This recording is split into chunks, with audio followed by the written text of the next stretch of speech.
Hi everyone and welcome back to another episode of The Weekly Phoenix. I'll be your host for this evening, Vaynant, and welcome. I hope everyone's doing well out there. I really do hope that. Tonight we have a very special guest for you guys. But before I get to that, I would like to ask you to subscribe to this channel if you have not already done so, and drop us a like on this video. It will help us out a lot. You can also go follow us on Facebook, Instagram, and Twitter, and we're also launching our TikTok account at the end of this month, so be looking out for that. So without further ado, I would like to welcome our guest. Whoa, wait, I totally forgot to tell you guys about this thing behind me. So stick around till the end of the show, and I'll tell you guys a little bit more about it. So joining me tonight, Kimberley van Halden. How are you? Good, and how are you? I'm very well, thank you. Kimberley is from AmeNed Paranormal. If you guys have not yet heard of them, please go check them out. Kimberley does some fantastic work in interviewing paranormal investigators in groups all around the world. It's very impressive. So I have the privilege of asking her a couple of questions tonight, just so you guys can get to know her a little bit better and what she does. Kimberley, what exactly is it that you do, and where did this all start for you? Well, I started my channel because I wanted to tell my story. And I've always wanted to interview different groups,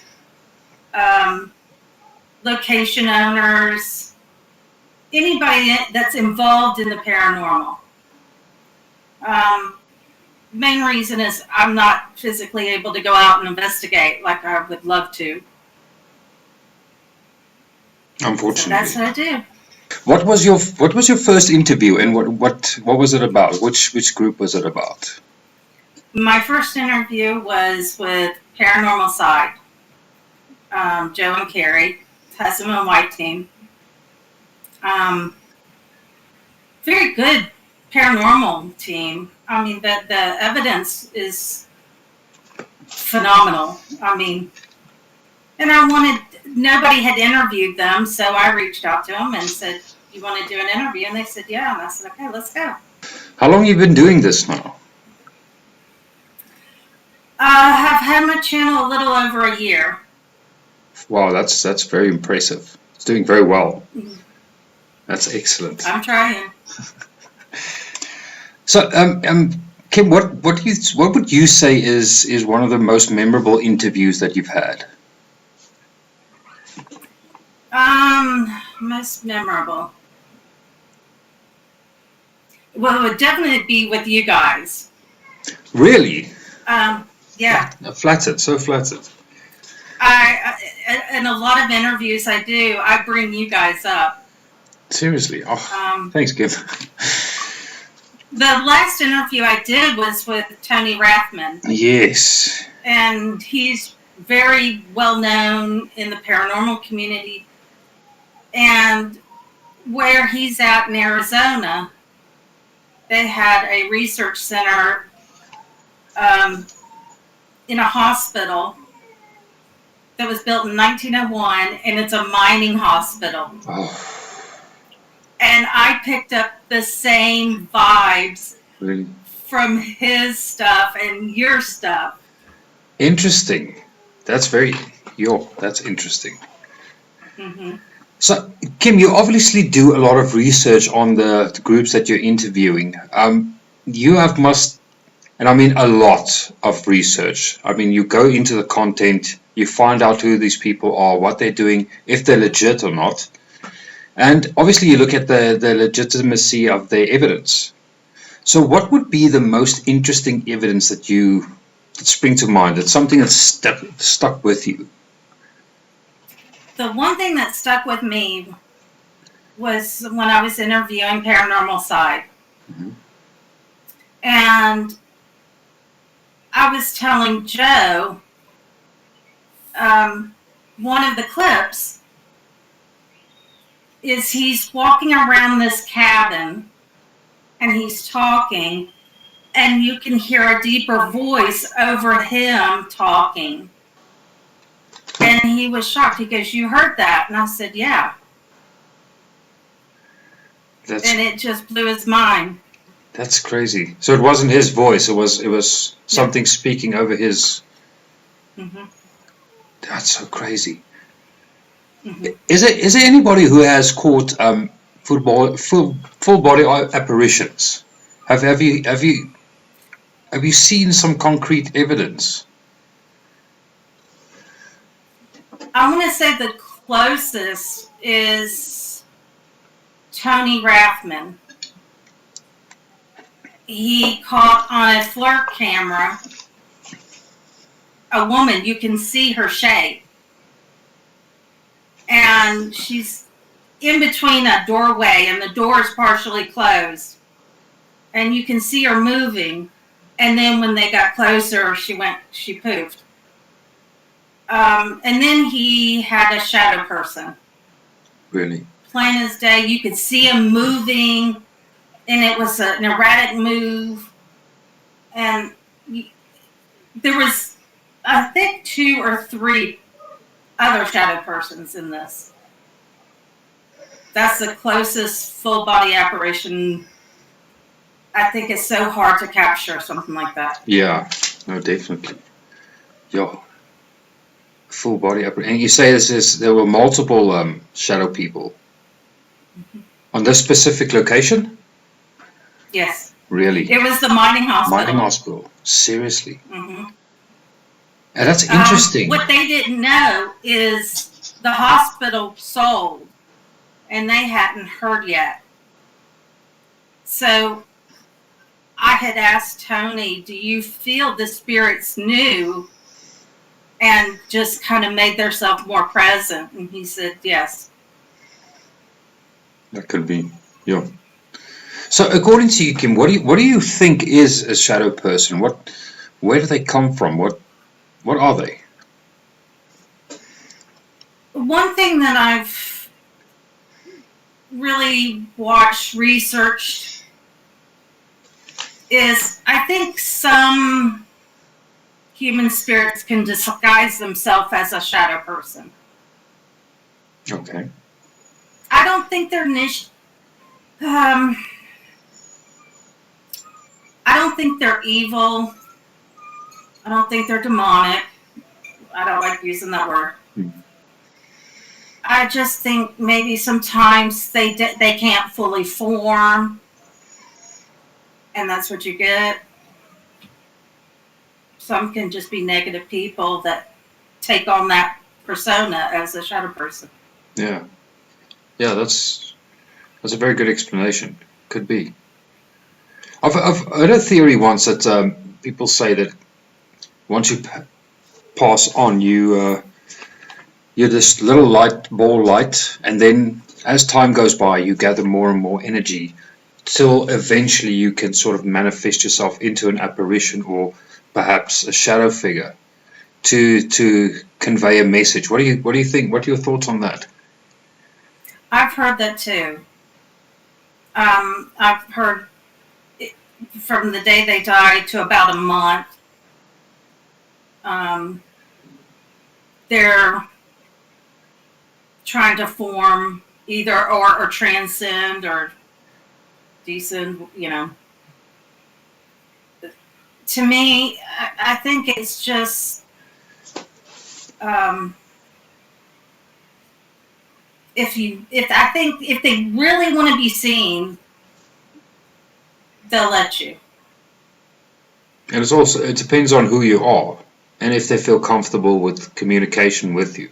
Because this is our theory this is Yanni's theory, why it always gets scratched, is because they need to get his attention because they know that he will listen to them. That kind of thing. Yes. I agree with that because I think they may not understand the strength that they have. Yes. And what may be a grab could be a scratch. Yes. I mean, I don't think there's anything malicious unless you're around something that is negative, not nice, because I believe people are who you are alive is who you will be dead. Now, Kim, do you call yourself, are you a little bit sensitive, or can you sense the paranormal? Let's say, for instance, you're driving in a neighborhood and you see a specific building. Can you feel the energy emanating off it? Yes. And do you I also? can see spirits. I can hear them. I can communicate with them. I pick up residual energy. And it's a skill that you've obviously developed over time. I'm assuming that since you were a little girl, you had this kind of gift. My first was a full body apparition. I was about 3 years old. It was a Native American just standing there. I mean, you couldn't see through him. He looked, as real as me and you. Wow. Which was frightening to me. And Of course. the funny thing is, my father, in the same house when he was 16, saw the same thing. Really? And was this on a farm? Were you living on a farm at the time? Yep, it was just a small neighborhood. Really? And was it actually Native American burial ground or something of that effect? I don't know. It's really hard to go back and research it. But I do believe there may have been one of their locations to live. But I don't think there was a burial ground. I think it's just he didn't communicate. So I mean, being that young, I don't know. Could it be a residual energy that he was just there, or was he a spirit just curious? Yeah, and I also assume that being that young, you're more susceptible to receiving these say visions. Perhaps you just caught a full on energy pocket of residual energy of some Native American guy who maybe used to live there. Well, it's funny because my father moved back in the house, so I was older, and I don't know how to explain it because at the time I was young, but I hated the backyard, hated it. So I don't know what it was because I was just too young to understand. But you obviously felt something was off. Mm-hmm. Jeez. Yeah, I think the thing is, if I, as an adult, see a full body apparition, I would be terrified. I can't even imagine a young child I mean, my little boy is 3 now, and he's picked up some activity in his room, so he doesn't want to sleep there, which I can sometimes feel his terror. Now, just imagine how you must have felt. And I mean, it went on. And the sad thing at that time, we're talking the 70s, I didn't know how to explain to my parents that there's people in my bedroom talking to me all night long. My word. And I was constantly sneaking into their bedroom. They were tired of it. They locked their door, so I would put my pillow and blanket up against their door. Oh, shit. And then finally my mom's like, well, here's a clock radio. Put the music on. Maybe it'll help. Did it help? No. They just speak louder. Yeah. I mean, some of them can get right in your face, like, hey, hello. And goodness. I didn't want to talk to it. I didn't understand. I didn't know. It's just scary. Yeah. Oh, man, that is scary. Okay, my next question I want to ask you is a little bit about the paranormal landscape in the U.S. and specifically like your area. Like, how accessible is it to, as a paranormal group, to go and investigate these locations? What do you need to, what kind of hoops do you need to jump through to get to these locations? There's actually a lot of locations that are very open and welcoming. They just ask, here's our fee to pay, to investigate. So they actually charge. I have one probably an hour and a half away from me. Really? Mm-hmm. And it's this is an abandoned hospital. Right. And how? And then there's not far from there is a dam, and that one's haunted, and supposedly the Indians cursed the land. And so how do you confirm that the places are haunted? Have investigators have obviously gone there and found evidence, and it's sort of the word spread. Yep. So do these places actually, do they get over investigated? Is this something that can actually happen? I think so, yes. I mean, you have like Waverly Hills and, all the big places that everybody knows. And I think it just gets a little too much. Yeah, and ghosts, I think we all know now, that can be very territorial. And if you keep on invading that space, I think either probably get angry or they will move on to another place. What do you think? I think they get annoyed. I don't want to say the location, but it's a new one, and I've seen the change in the hauntings. People are getting more negative interactions. And it's interesting to watch when they first open and gradually as it goes along. And I think people went in there and provoked a little too hard. How much does have television actually impact your industry in the paranormal? I mean, how many new groups spring up and think the aggravating spirits is the way to go about it? A lot. Really? You will hear a lot of teams, not only here, but also in the UK, that love watching these paranormal shows. And then when they get out there, they're like, oh, I wasn't prepared for this. Yeah. Because it's quite a different story from what you see on TV, and when in practicality, it's a very different story. Yes. And it's something that needs to, because we also have the same thing, these small groups pop up and they wander into a haunted hospital and then you never hear from them again. Not that they disappeared, but I think they let the paranormal be. I think right. they saw stars in their eyes, and it's something that should be respected, I think. Absolutely. That's the one thing. If there's activity, you don't need to provoke. And you go in there with respect. You don't bark orders at them.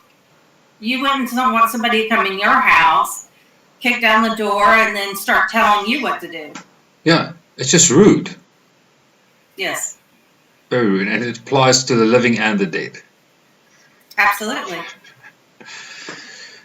So, okay, another question that I would like to ask you about the paranormal industry is equipment. Obviously, it's more freely available than obviously it is here, but is there specific pieces of equipment that you have seen that's been consistently delivering evidence? For me, equipment-wise, a millimeter. There's an EDI Plus, which it's the same thing as a millimeter, but it's got temperature on it as well, and vibration and stuff like that. So when you put the two together, if one is saying one thing and you've got the millimeter and you got the EDI, and if they're both collaborating with the same numbers, and then you've got something pretty substantial. And K2 meters, REM pods, all that. I'm not a fan of. I like. You can use a spirit box, a digital recorder. You can use a Mel meter, the EDI plus. You're set. Yeah, pretty much. It's very basic, but I think that'll get the job done. What is your take on night vision cameras? Do you think it's relevant to have night vision cameras on investigations? That's so many people use it. Does it affect the capture of something? Possibly.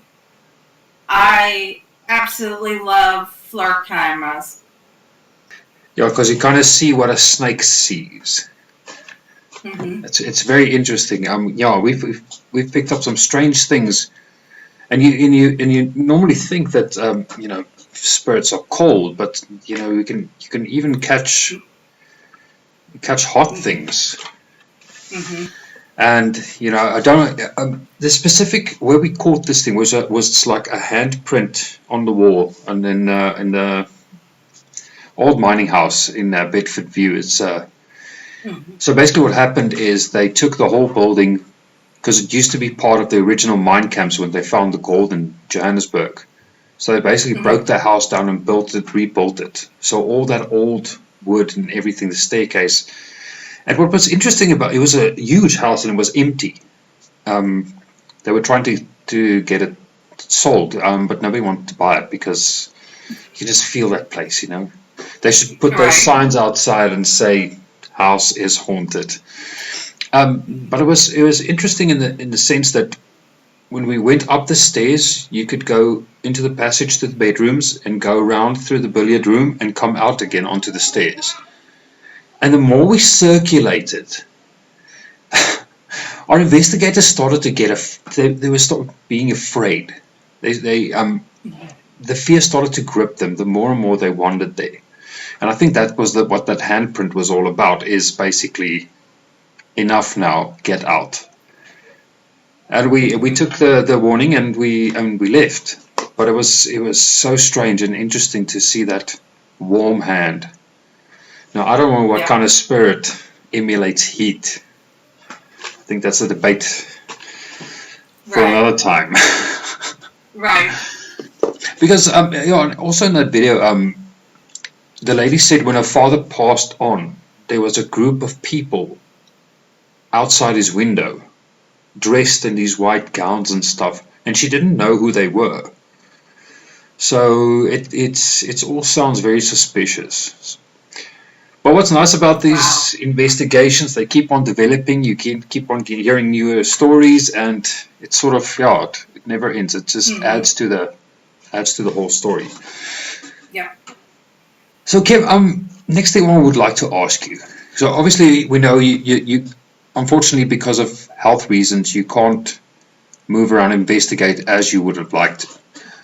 But if there was one place that you would like to investigate, where would that be?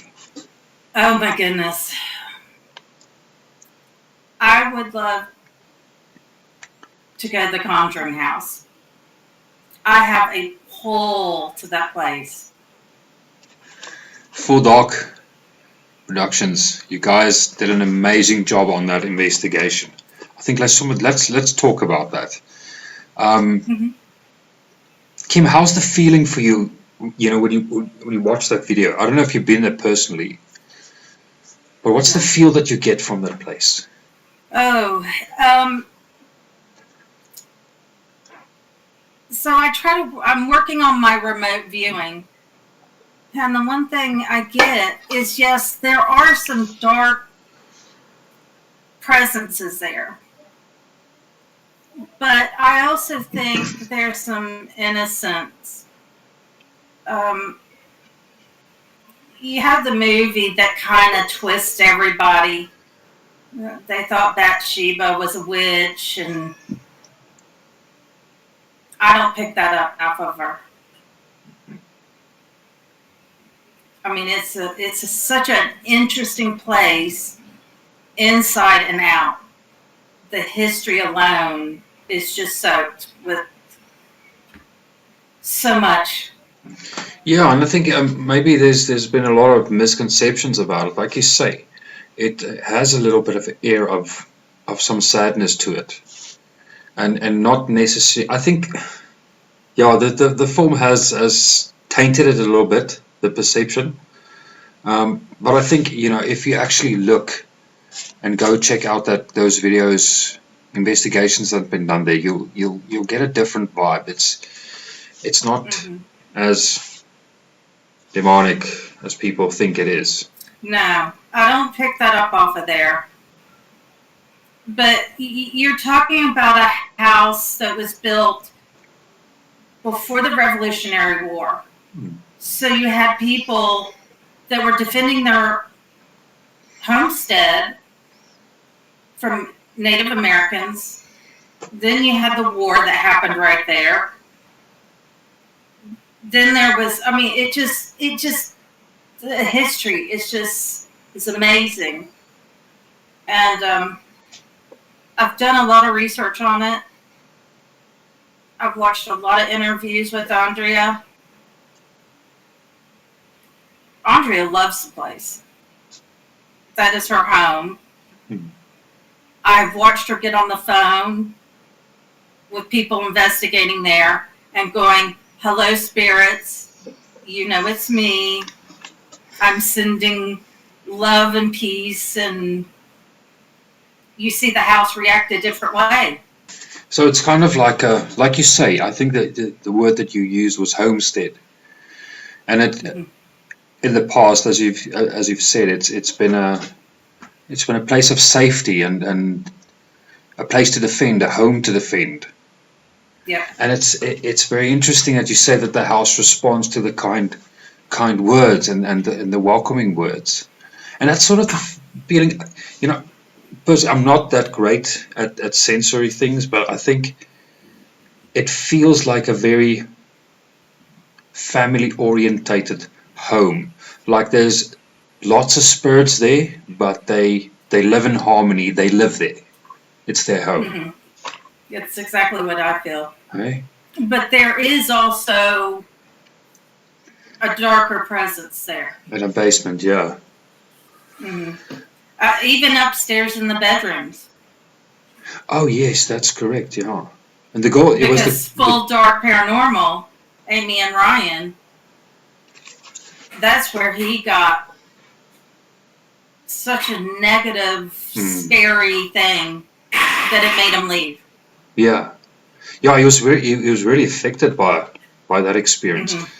But the feeling that I got when he was in the basement was just, you have to get out of there, mate. Come on, just get out of there. It's something feels off. I don't think I could go in the. I could not go in by myself. No, I probably have to, but I wouldn't willingly. I would definitely not willingly. What other haunted locations do you have close by? Well, we've got the old South Pittsburgh Hospital. You've got Hell's Dam.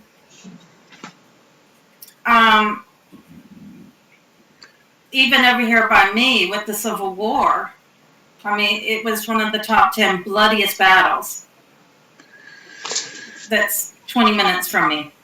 And a skirmish happened right here where we lived. I've done some research on those Civil War encounters, and it's, warfare.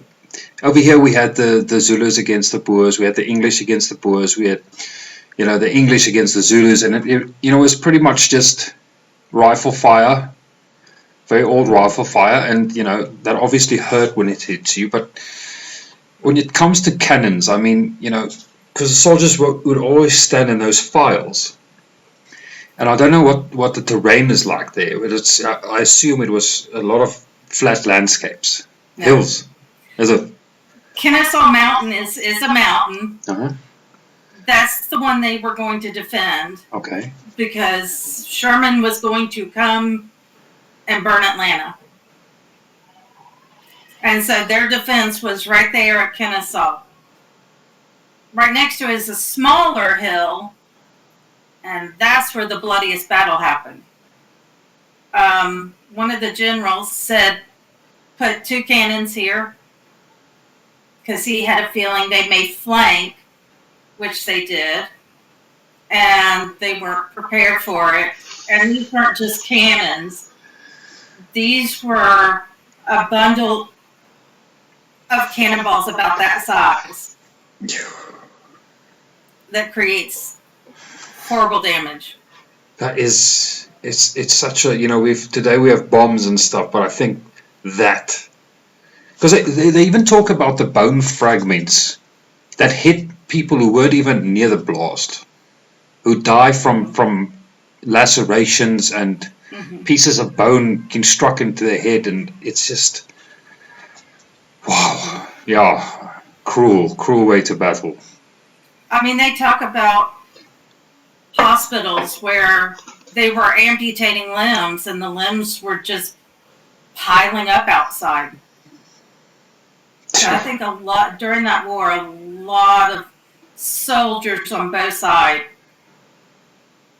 arm, legs, I mean, horrible stuff. You're just losing a limb, you're not guaranteed that you'll live. I mean, it's infections and gangrene and terrible ways to die. It's just a... But how much has war not shaped countries around the world? And how much is it not a part of our history? The bloodshed and fighting over land. That's why we should probably never forget it. That's my thing is, history and paranormal go hand in hand. And when you have something so traumatic, blood-soaked, it just leaves a energy that just never goes away. Yeah. Oh, absolutely. I mean, people who aren't even in the paranormal are hearing cannon fire, gunfire. They've seen horses running. These aren't people that are investigating. They're just walking trails. But how much do you think the perception about the paranormal has changed in the last 20 years? The sad thing is, in America, we don't have a research center where if teams want to be scientific, they can hand over their data and say, here, this is what we collected. But Scotland has a research center. That's very interesting. We actually opened our Twitter account the other day, or reopened it, and the paranormal fell under sciences. And my next question that I wanted to raise to you is something I've been thinking about this week, and the fact is, when something very profound is caught by a paranormal team, why does it never make the news? I think there's still a negative kind of connotation to it. Nobody wants to have to go, hey, my house is haunted.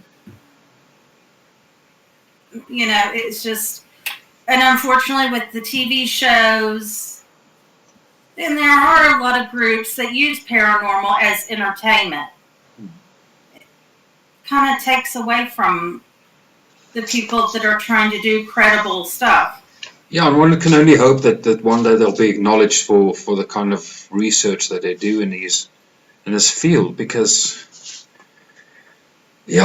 like you said, I actually used this analogy the other day. For us, it's we're fighting a battle against our government because they want to integrate different people's histories. So they superimpose a different culture's history onto you, and that's the only history that you get to know. They don't explore your ethnic history. and they don't teach it to you. And we sort of feel like it's becoming lost. Your history is. So if we can, those little pig in the blankets. So the Right. little sausage will be your history. We're just wrapping it in some paranormal, just to make it more appealing for the younger generations to learn. It's a real fear of mine that they'll just forget. It's the same here. It's unfortunate. It's very much so, because it's not, you lose the legacy that's been left by to you, rather than by you. Mm-hmm.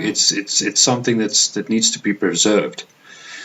And yeah, that's some really interesting stuff happening in our tourism industry now because of all the lockdown and the losses that they suffered. So they might be Mm-hmm. considering opening up their doors for investigations and stuff. And we just want to jump on the opportunity to tell the story of the historical place, Mm-hmm. and obviously do our little investigation. And hopefully it'll have some importance sometimes. And the thing is, if we don't archive it, who does? You know. Right. I mean, there's plantations homes that have opened their doors. They're their bed and breakfast. So, but they allow people to come and investigate, and it's interesting the things they come up with. Yeah, but obviously not just to monetize it. Obviously also have respect for the environment and the spirits that are there. You probably don't want to bombard a venue with too many people coming to investigate. How do the places over there? How do they handle this kind of thing? I just sadly I think some people are in it for the money, and they push as many people as they can through, Hmm. and they don't even think about the investigators, because you may have several teams in one building. Well, you have this floor, you have this floor, and you have that floor. Yeah, yeah, it's not quite the same thing, eh? Mm-mm. You can't really do your research in that kind of way. Mm-hmm. Kips, you also lived in the Netherlands, if I'm correct, Yes, I did. because of your husband. Where did you guys meet? In America or in the No, Netherlands? neither. Neither. We met on MySpace. On MySpace back in the day. Yep. And then you obviously moved there to be with him, right? Yes. Now tell us a little bit. Is he also into the paranormal? No. Not at all. He did know. I mean, I told him that I have these abilities. Unfortunately, he was like, "Oh, okay," but he didn't. He didn't believe in heaven, hell. He didn't believe in spirits. Nothing. And now? Um, his wordings are, "My house was very quiet, and she moved in." It's not quiet anymore. No, it was not, and I really wasn't pushing anything at the time, because I had moved from a house that did have spirits.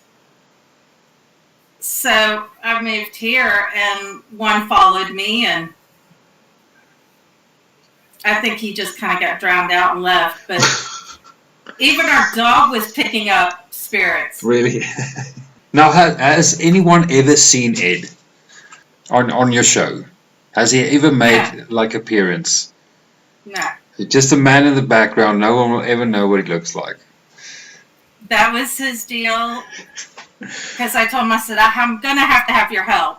Yeah. He did IT work, so I asked him. I said, "Will you help me?" And he's like, I'll help you, but I don't want to be on the camera. I said, okay, deal. All right. That's fair enough. Fair enough. We will respect his decision on that. So I'm not going to ask you to pan the camera. It'll stay a secret. Oh. The identity of Ed will stay a secret. Yeah. Well, thanks for helping, he Kim. will come in. He'll come in and pop in and ask questions. Okay. All right. So he's sort of warming up to, maybe you'll have a co-host in the near future. I don't know. I mean, he's just not interested in the paranormal. My child, on the other hand, sometimes gets interested. He's a teenager, so. Yeah. But did you speak to your child about the paranormal at an earlier age to sort of? Oh. Or did you wait until a certain age before you sort of revealed what you're all about? He was displaying stuff that worried me. Okay. And I knew immediately that I was going to have to protect him. Okay. I wasn't sure if he was going to have any abilities. And when we moved into this house, he was not comfortable in his room. Would scream. We come running. And I just was like, okay, I've got to work on protecting this house, protecting him.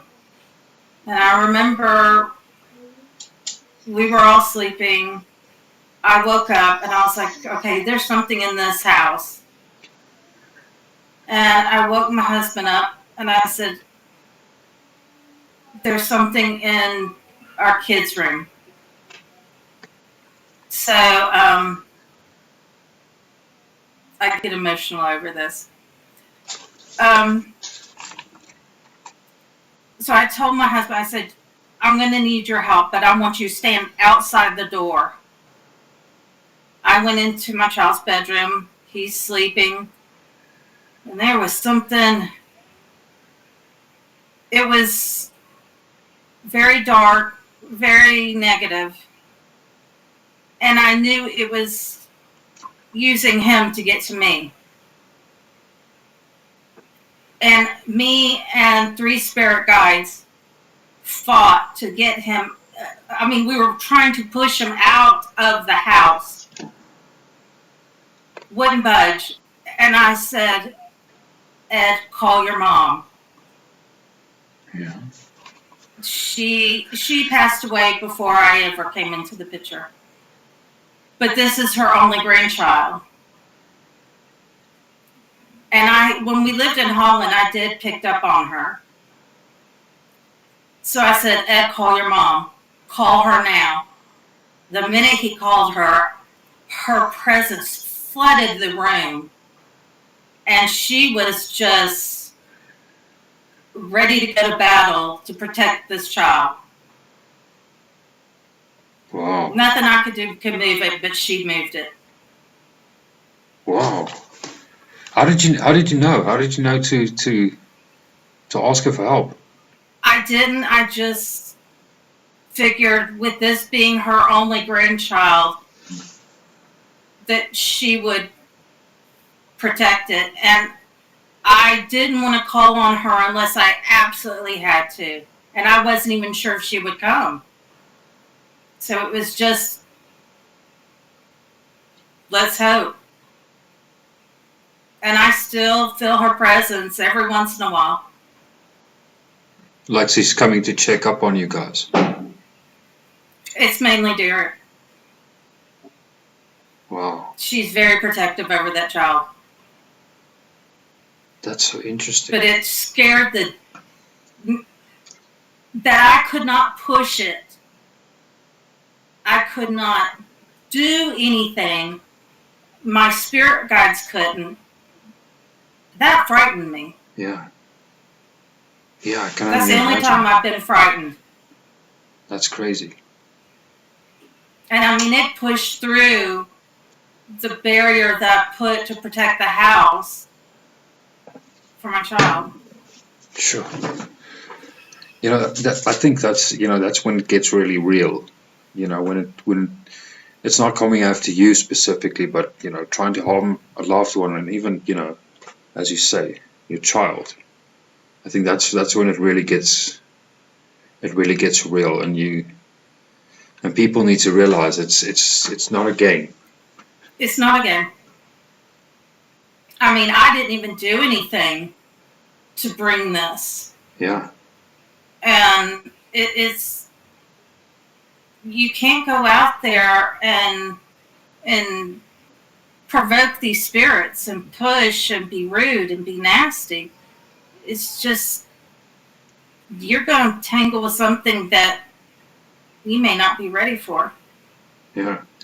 Especially if you're inexperienced, I think that's very, very dangerous. Mm-hmm. And I mean, Derek knows. We're very open, and he knows.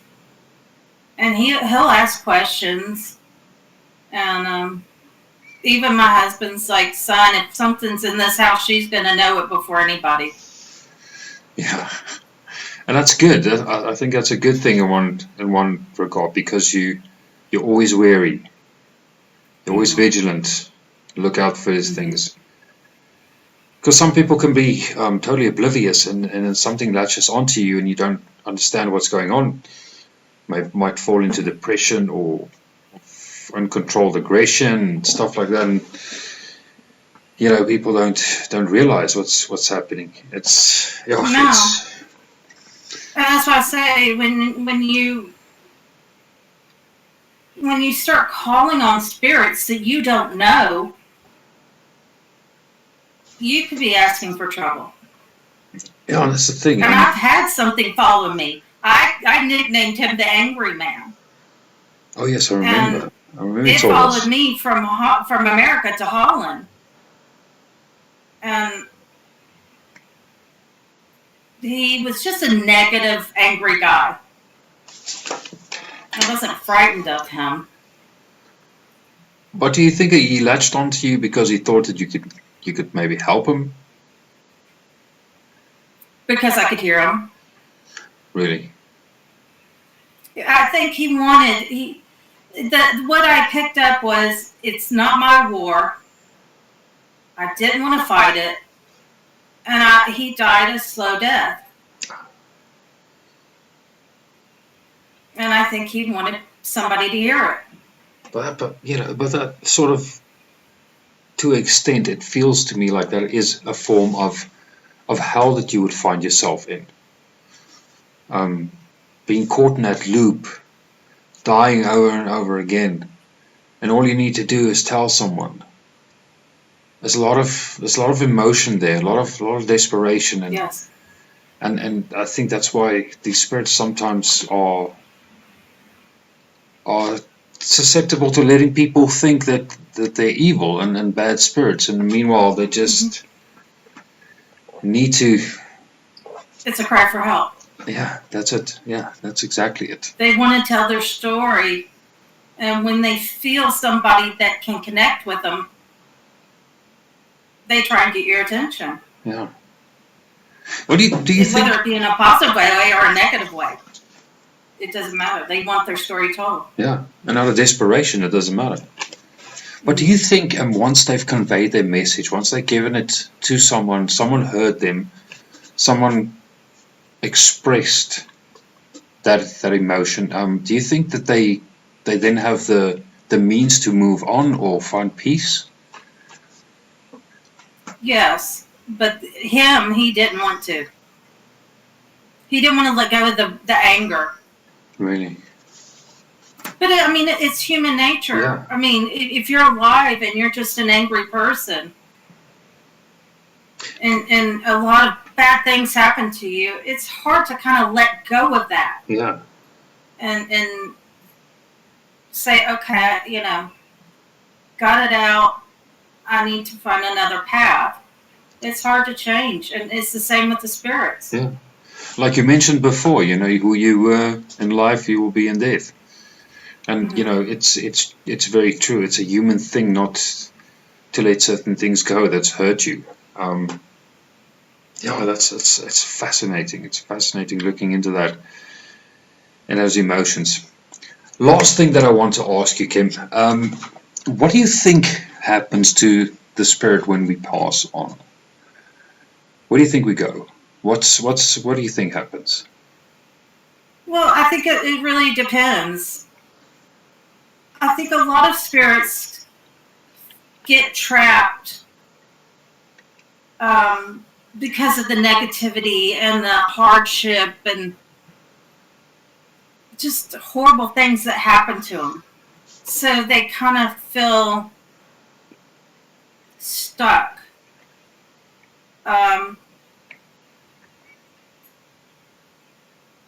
Some pass on. And what a lot of people don't realize is I picked my spirit guides. Mm-hmm. I know where they are. They're not stuck here. They've moved on. But they can still, when I call them, they come to me. And they're in a better place. Sorry, and your spirit guides, is it necessarily family members that have passed on? I had 3. And it was my grandfather, my grandmother, and my great aunt. My great aunt has moved on. And right now I'm trying to learn and reach out and feel because there's a third one. Right. That's popped up. And I think it's the old Indian that I saw when I was 3. Really? Okay. That's interesting. So maybe it was he just made himself known to you at such a young age. Just, I'm here to look after you. Don't be afraid. Mm-hmm. Interesting. I've always thought about it this way, and I think it's for me. I think everyone is frightened of dying and death, and I think it would be a very comforting thing if, like you say, your spirit guides are family members and family members that you knew well, well loved. If they are present there when your final moments come, and just to comfort you and to just take you into the next world. I think it's always been a comforting thought for me, whether it's true or not. But I'd like to believe that would be the case. It happens. Because I think it's a frightening thing for a soul to leave its body, because it's all you've known. Well, the one thing I learned with the angry man, there was another soldier, but he was my wife, my daughter. Where are they? I need them. And with the help of my father, I told him, I said, they passed. You need to reach out to them.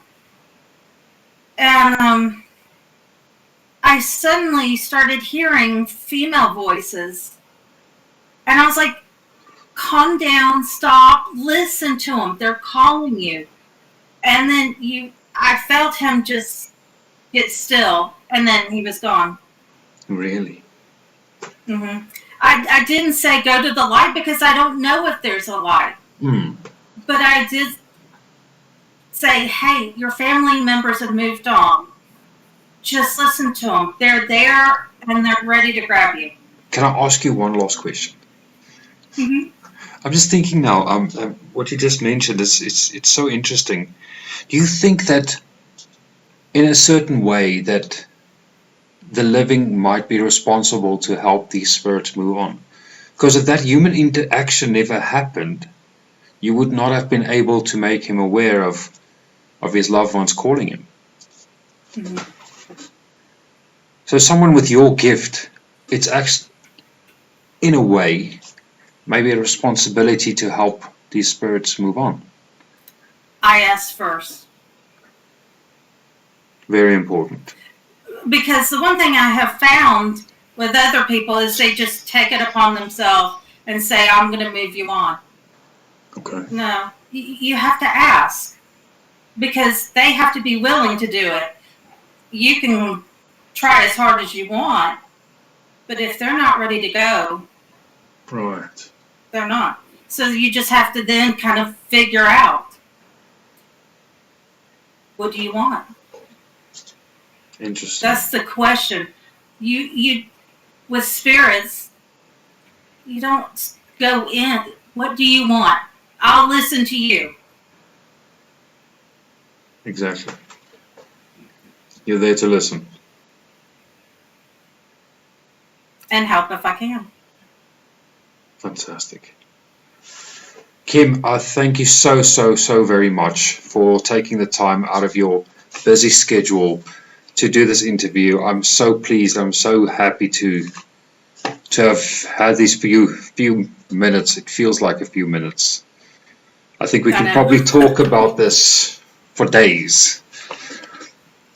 Yeah, I love it. It's my passion. Yeah, no, absolutely. And your set looks great. I love that skull right next to you. That's so cool. Thank you so much. That's very cool.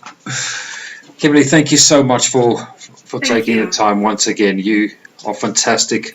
It's great. And I was so happy you asked me. Really? So. No, absolutely. I'm just so happy that we got to do this interview, and I just want to thank you so much.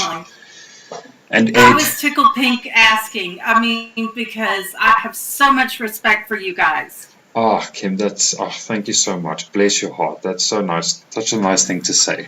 And thank you for everything that you do for us. It's just wonderful to know that we're doing something right at least. Mm-hmm.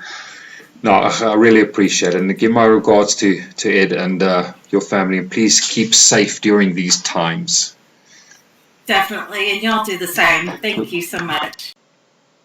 Hi, thanks very much for sticking around to the end of this video. So basically what we're going to do is we're dedicating this wall to you, our fans.